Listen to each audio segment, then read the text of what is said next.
এই গাছটি পোকামাকড় ধরে খেয়ে ফেলে, অর্থাৎ এটি একটি মাংসাশী উদ্ভিদ। এর নাম ভেনাস ফ্লাইট্রাপ। মূলত নাইট্রোজেন এবং ফসফরাসের অভাব পূরণ করতে গিয়ে এরা পোকামাকড় খেয়ে থাকে।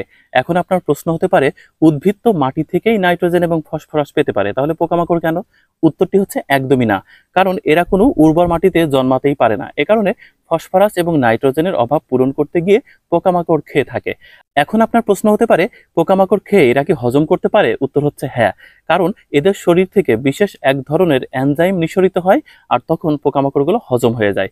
1759 সালের 2রা এপ্রিল উত্তর ক্যারোলিনার গভর্নর আর্থার ডবস তার ইংরেজ বন্ধু উদ্ভিদবিদ পিটার কলিন্সকে একটি চিঠি লিখেছিলেন। সেই চিঠিতে তিনি বর্ণনা করেছিলেন যে আমার এখানে এমন এক ধরনের উদ্ভিদ আছে যারা পোকামাকড় খেয়ে থাকে। তারপর 1768 সালের 23 সেপ্টেম্বর জন অ্যালিস এই উদ্ভিদের নামকরণ করেছিলেন ভেনাস ফ্লাইট্রাপ, এবং এর বৈজ্ঞানিক নাম হচ্ছে ডিউনিলা মাসসিপুলা।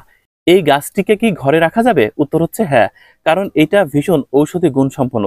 এইচআইভি এবং ক্যান্সারের মতো রোগ প্রতিষেধক করতে সক্ষম এই ভেনাস ফ্লাইট্রাপ। এটা ঘরে রাখতে গেলে 3টি বিষয় আপনার খেয়াল রাখতে হবে। তা হচ্ছে সূর্যের আলো, পানি এবং মাটি। অর্থাৎ উর্বর মাটি নির্বাচন করা যাবে না, মস জাতীয় মাটি নির্বাচন করতে হবে। পানি হিসেবে ব্যাটারির পানি, এসির পানি কিংবা ডিস্টিল ওয়াটার ব্যবহার করতে হবে, অথবা বৃষ্টির পানি ব্যবহার করতে পারেন। আর সূর্যের আলো পেতে হবে প্রতিদিন কমপক্ষে 5 ঘন্টা।